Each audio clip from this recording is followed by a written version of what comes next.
Bueno, acá primeramente no es que haya un exceso de, vamos a decir, de prudencia, pero lo que sí es que lógicamente es un tema que se tiene que ver e impulsar todo lo que sea la lucha contra la corrupción, y por supuesto que esto hoy tanto el Poder Judicial como la Fiscalía y el mismo Congreso vienen impulsando este camino y nosotros estamos en ello.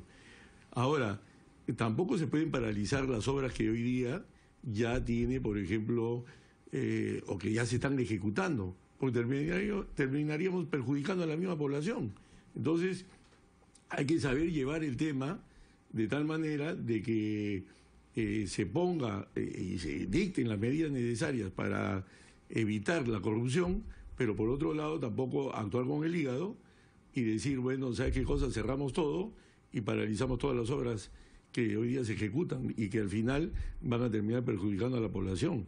Entonces, esos son los temas que hay que ir balanceando en la actualidad cuando se analizan estos casos y no terminar perjudicando y siendo el remedio peor que la enfermedad. O sea, que hay que manejar las cosas. Grosso modo, ¿usted está de acuerdo con las líneas que orientan la acción de este gobierno frente a la lucha contra la corrupción? ¿Cree usted que el gobierno ha hecho lo que podía justamente para mantener ese doble objetivo que ha señalado usted? Luchar contra las empresas corruptoras y corruptas, pero no paralizar la producción. Los pasos iniciales han sido muy timoratos, o sea, que no se dieron las medidas claras desde un primer momento.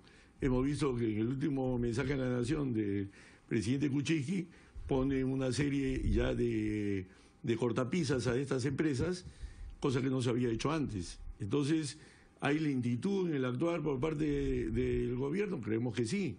Pero, por otro lado, también hay que ir viendo las cosas de tal manera de no terminar pues perjudicando a la misma población que debe beneficiar con obras que están en ejecución. En el Perú hoy día hay muchas obras paralizadas.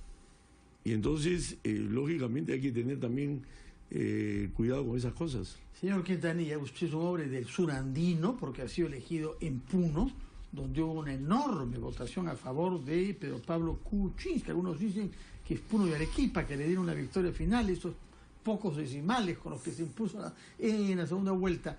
¿Está usted de acuerdo con la tesis general formulada por el señor Tubino, que hay que tener presente los objetivos sociales finales de estos contratos? Por supuesto que cuestionar si se han hecho de una manera correcta o en interés de algunos empresarios y algunos funcionarios corruptos, pero ¿está de acuerdo usted que hay un problema grave con el que se arriesgue la puesta en marcha de proyectos de inversión que favorezcan a nuestra población, particularmente en el sur? Bueno, yo parto de una visión distinta y discrepo cortésmente con el congresista Carlos Tubino. Nosotros creemos como hipótesis de lo que está mal y permite y favorece la corrupción son las modalidades contractuales que actualmente se vienen aplicando en los últimos años en este tipo de licitaciones. Me explico. Esa modalidad que se aplicó, por ejemplo, en la interoceánica, de que son precios solo referenciales los que se dan para la licitación. Entonces se licita la obra por 920 millones y cuando se está concluyendo ya está por encima de los 3.100 millones, o sea, más de 3 veces. Nosotros creemos que debería mantenerse la modalidad, digamos, de suma alzada, o sea, que puede haber una valorización en base a los estudios definitivos y que esto pueda variar finalmente en un 15% para arriba o 15% para abajo por los imprevistos que pudiera haber. Pero de ninguna manera mantener esa situación en la cual el precio final se va construyendo como se va avanzando. ¿Y quiénes aprueban? A propuesta del consorcio o la empresa que ejecuta la obra, tiene que aprobarlo un supervisor, que en este caso es Socitran, en el caso de transportes, y la entidad propietaria, en este caso del Estado, a través del Ministerio de Vivienda y Construcción. Funcionarios que finalmente son vulnerables a ser, digamos, presa de la corrupción para favorecer grandemente. Eso es lo que hay que corregir en nuestra opinión. También hay que corregir esta modalidad de obras por impuestos, donde la iniciativa del sector privado solo es finalmente aprobada por dos organismos, el supervisor y el Estado, y también da lugar, digamos, a corrupción, o las asociaciones público-privadas que se han desnaturalizado de tal manera que ahora, digamos, son modalidades proclives a la corrupción. Creemos que esto tiene que ser, en nuestra opinión, precisado y corregido para que no se presente en el futuro. Nosotros aspiramos un modelo institucional del Estado en la cual los más corruptos, entrando a ser gobernantes, no puedan robar, y los más honrados que entren a gobernar no se vean en la posibilidad de ser tentados a robar. Ese es el modelo. ¿Hay un modelo que permite eso verdaderamente? Nosotros creemos ¿O es que sí. cuestión de personas y de control ejercido por las instituciones? Es un modelo de control institucional, pero también es un modelo de control ciudadano y también, en última instancia, de las personas. Y eso tenemos que ir. Porque si vamos a mantener los modelos sobre pretexto de que queremos inversión, no hay que tocarlos mucho, etcétera, etcétera, se han levantado el país bajo esa modalidad. Eso partía sobre una hipótesis, en nuestra opinión. Habla usted de los últimos 15 años. De los últimos 15 años. Pero los últimos 15 años son también los años en que se ha reducido la pobreza más que nunca en nuestra historia. Pero la reducción de la pobreza, que sí se ha reducido a nivel mundial y también en el país, no justifica, digamos, el robo.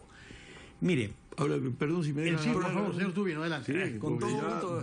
voy, porque acá hay un tema. Yo sí discrepo totalmente con lo que habla el Sospechado, congresista Quintanilla, porque acá hay que partir de varios principios. Primeramente, el modelo económico actual ha conseguido el desarrollo o ha ayudado al desarrollo del Perú en los últimos años en la parte económica. Por supuesto que sí. ¿Está de acuerdo con ese punto? no, hay que ver, digamos, que cuando se se construyó la Constitución de 1993, se justificaba que no había muchas inversiones y que había que favorecerlas. Sí. Creo que ya pasado el tiempo, ahora ya esa situación ha cambiado. Ahora sí hay inversiones. Y ciertamente, digamos... Pocas, ahora último, ¿eh? Este último año... No, habrá- pero Bueno, acá un lo peor receso del caso... internacional. El primer principio Claro, ya lo pero afirmó. primero. Ya. Y segundo, el Perú tiene un déficit de infraestructura de 90.000 a 100.000 millones de dólares. No es poca cosa. ¿Está de acuerdo con esa cifra? Es cierto que un déficit grande, habla de más podemos incluso. hablar un poco menos, pero sí hay varios miles de millones de déficits Y de no hay infraestructura. dinero público para poder financiar eso. ¿Nos Entonces- conviene buscar un modelo tipo APP o no? Nos conviene buscar un modelo tipo APP en los conceptos originales, Sí. donde el privado, los que se asociaban con el Estado, asumían algunos riesgos. Porque hay una modalidad también que se ha venido instaurando, es la de garantizar ingresos. Entonces, ciertamente, digamos, ¿qué inversor es ese que invierte pero no asume ningún riesgo?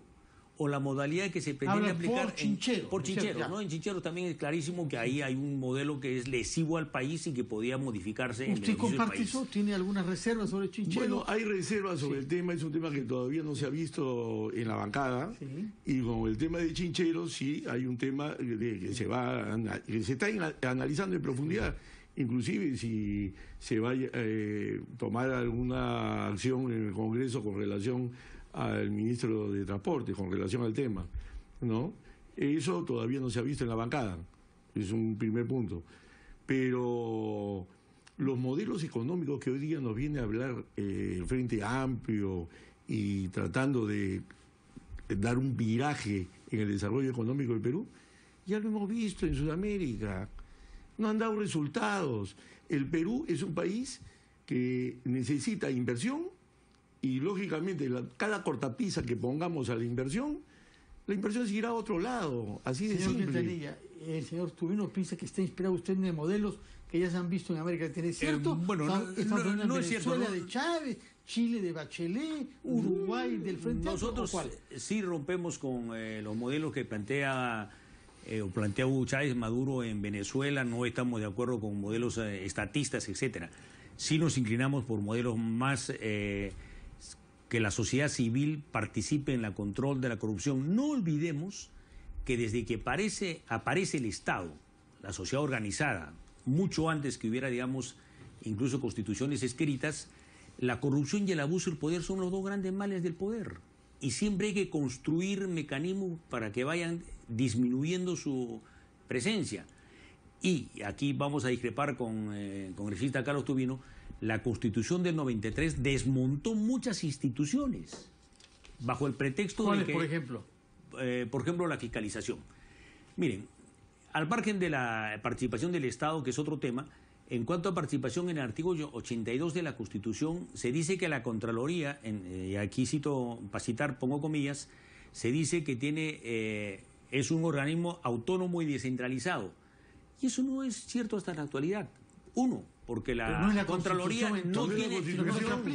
O sea, es un no tema tiene de rango asignación de constitucional recursos. y en segundo lugar no tiene recursos. Bueno, entonces, pero eso no es un tema Pero constitucional. eso no es un tema constitucional. sí deviene de un tema constitucional porque no se le otorga a la Contraloría el mismo rango constitucional que pudieran tener como la Defensoría del Pueblo, el Tribunal Constitucional, el Ministerio Público, el Banco Central de Reserva. Nosotros creemos que la función contralora del Estado, que le pone límites y controla la inversión privada y pública, debería abarcar a los dos, no solo a la pública. Y en segundo lugar, debería tener un recurso suficiente como para tener autonomía. Irnos a un tema muy abstracto. Yo quisiera regresar a algo concreto ahora vinculado a esto. Los dos últimos expresidentes se han precipitado estas últimas horas en mostrar su disposición a colaborar con la Fiscalía, en fuerte contraste con Alejandro Toledo, no hay que decirlo, ¿no?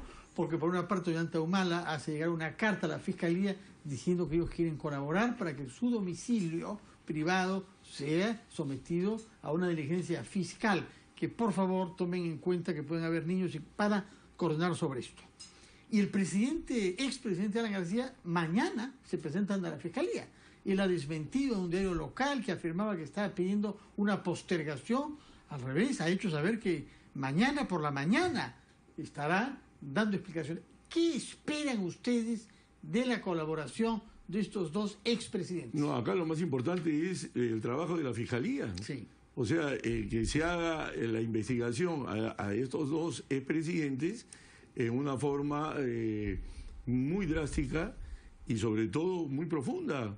O sea, que las cosas no sean pues un interrogatorio muy simple, sino que se llegue a hacer una investigación garantizando que no haya existido delitos o caminar en el sentido de que estos hayan existido y profundizar las investigaciones. Esto es un tema muy importante y lógicamente en el Perú hoy día todos los peruanos están pidiendo que las investigaciones relacionadas con hechos de corrupción o posibles hechos de corrupción se lleven en profundidad, sin importar si es el señor fulano de tal o el señor Perencejo, o sea, cualquiera, y llevarlo hasta las últimas consecuencias. Eso es lo que queremos. ¿Siente usted, como ha dicho el señor Tubino, que hay una movilización de la opinión pública por este tema? Creo que su bancada estaba convocando, o su frente político, a una marcha mañana, me parece, ¿no? Sí, hay una... ¿Qué eco ha tenido? Seamos sinceros. Mañana la Confederación General de Trabajadores de Perú, la CGTP, está convocando y liderando una convocatoria para esta movilización. Pero el Frente Amplio también, creo, el Frente Amplio se ha sumado, pero no es... ¿A qué hora es esa manifestación? Es a las 6 de la tarde a partir de la Plaza 2 de Mayo y tiene un recorrido por Afonso Ugarte y termina, digamos, en la Plaza San Martín. ¿Pero siente usted que sus bases están fuertemente movilizadas? Yo sí creo que se está creciendo una indignación y una movilización, pero yo quería... Pero qué cara duras, la CGTP llamar a una marcha y mostrarse como que ellos son los grandes moralizadores hoy día. Si el principal sindicato de la CGTP es el Sindicato de Construcción Civil, que anda, chantajeando a la gente, a todos los constructores. ¿Ellos chantajean o ellos están chantajeados por las mafias que han denunciado ellos? No, los sindicatos de construcción civil andan tocando las puertas en todo el Perú. Yo los he visto en Ucayali, lo veo en Lima. ¿Estás seguro que son los sindicatos? Porque ellos se quejan de que el Ministerio de Trabajo ha permitido que delincuentes creen sindicatos para debilitar. Por favor, esa es la tesis. Por favor, lo veo en diferentes lugares y son integrantes de los sindicatos que van y le toca apenas de repente un pobre poblador está moviendo un ladrillo y ya están llegando esas personas. Y no son mafiosos, son mafiosos de sindicatos. Y eso son lo que nos vienen a decir hoy día como grandes moralizadores. Por favor. Bueno, yo totalmente discrepo, y además discrepo con eso de caradura, porque ciertamente si alguien hay caradura es el partido fujimorista, que tiene a su principal líder, Alberto Fujimori, preso por actos de corrupción. Yo rechazo totalmente lo que está diciendo el señor Santana. Yo rechazo totalmente lo que dice. Perdón, un momentito. Acá el señor Fujimori está hoy día en cárcel básicamente por temas relacionados con derechos humanos, no por corrupción. No, también reconoció casos. Él reconoció un caso, eso es. Pero no de una corrupción donde él se benefició, sino era un pago que se hizo a Montesinos. ¿Y Diario Chicha? Bueno, pero acá lo importante de todo esto, que Fuerza Popular no es el partido que hoy día tiene que cargar sobre su mochila de las cosas negativas que pueden haber habido en el gobierno del ingeniero Fujimori. Así que ahí se equivoca de plano. Este es un partido que recién tiene pocos años de formado y nosotros estamos caminando por el camino derecho que hoy corresponde y que quieren todos los peruanos. En eso estamos, pero de ahí a que buscar actos de corrupción para cargárselos al otro, no, acá hablemos del presente, de esos miserables que andan hoy día chantajeando a la gente, pidiendo plata. Yo le quisiera pedir al señor Barata que nos diga cuánto dinero han pagado Odebrecht a esos sindicatos que le tocan la puerta y que ellos tienen que estar pagando en cada obra que andan haciendo. Yo rechazo tajantemente, digamos, cargarle a los sindicatos de construcción civil o a cualquier sindicato una labor corrupta de mafias que existen. Y esas mafias existen precisamente porque en el modelo que se implementó entre el 90 y el 2000 se desarticuló la sociedad. Todas las instituciones que apuntaban a controlar y limitar el abuso del poder y la corrupción fueron desbaratadas por el gobierno, al cual el que ahora quiere desconocer de Alberto Fujimori, pero sí quiere reclamar a quien se benefició del gobierno de su padre, a la señora Keiko Fujimori. Pero vamos al tema que veníamos en delante. Sí. Que hable del presente, se ha dicho, digamos, no del pasado, de Alberto, hable del presente. Vamos a hablar del presente. De esos sindicatos que andan tocando puertas y chantajeando. Vamos a hablar del presente. En primer lugar, yo creo, digamos, que Alan García, cuando dice que se va a poner a órdenes del Poder Judicial, va a estar declarando al Ministerio Público, o el presidente Ollanta-Humala con Nadine Heredia están dispuestas a que se inspeccione su domicilio. ¿Por qué no ellos se agarran? Uno, renuncian a la prescripción, en el caso particular de Alan García. Porque renunciando a la prescripción pueden posibilitar la investigación política, sobre todo política para conocer la verdad y ver en qué se equivocó el país y cómo corregimos para futuro. En segundo lugar, que se allanen al levantamiento de su secreto bancario. Y en tercer lugar, fijen arraigo domiciliario en el país mientras duren las investigaciones. Bueno, si viene cuando lo convocan, no hace falta eso, ¿no? Yo sí creo que hace falta, porque vamos a ver, digamos, cuando ya la cosa, si es que se levantan el secreto bancario y renuncian a la prescripción y lo comienzan a involucrar, ¿cómo van a salir del país? Creo que el arraigo domiciliario es un mandato judicial al cual ellos debían renunciar antes que se lo Pero soliciten. acá hay un tema y que hay que tener en consideración. O sea, todas las medidas que está indicando el señor Quintanilla las puede pedir el Poder Judicial. El Poder Judicial tiene todo el derecho, de acuerdo a las investigaciones que va realizando, a levantar el secreto bancario, inclusive entrar a una casa, hacer todo lo que tenga que hacer. Pero mucho cuidado, mucho cuidado donde exagerar las medidas desde ahora, que están iniciándose estos procesos de investigación, para que después se aparezcan como víctimas de que son perseguidos políticos, como ya ahora también se está hablando de Alejandro Toledo o su defensa, agarrando de errores que se cometen a la hora de tratar de impulsar medidas anticorrupción, pero que llevas a un exceso el tema y al final puede llamarse eso también una persecución política. Pero ¿sería usted partidario de que se pida a los investigados, que no es el caso de Alan García, que es testigo, ojo, no está investigado en este caso, él ha sido convocado como testigo sobre el gasoducto del sur, ¿sería usted partidario de que se les solicite que ellos renuncien a la prescripción? Pero ¿hay algún delito que está a punto de prescribir en el caso de ellos? Por cierto, todas las cosas cometidas hace más de 8 años. Bueno, habría que verlo. Y es uno de los argumentos que dan para defender a Alejandro Toledo, que ha prescrito el tráfico de influencias. Hay un debate sobre desde cuándo datarlo, pero el tráfico de influencias es 12 años. Todo lo hecho hace 12 años no puede ser juzgado, excepto que el justiciable renuncie a ese derecho. Por eso está planteando... ahí no tengo ninguna oposición con que ellos mismos lo prescriban el tema, o sea, eso no hay problema. Pero hay que andar con pies de plomo y ir haciendo las investigaciones que se tienen que hacer como corresponde, sin llegar a excesos que lleven después a quejas de persecución política. Bueno, tenemos que ir a una pausa por difícil que sea este tema y por inconclusa que quede nuestra conversación, pero así es la regla del juego, ir a una pausa, después de lo cual hablaremos sobre una propuesta de otro tipo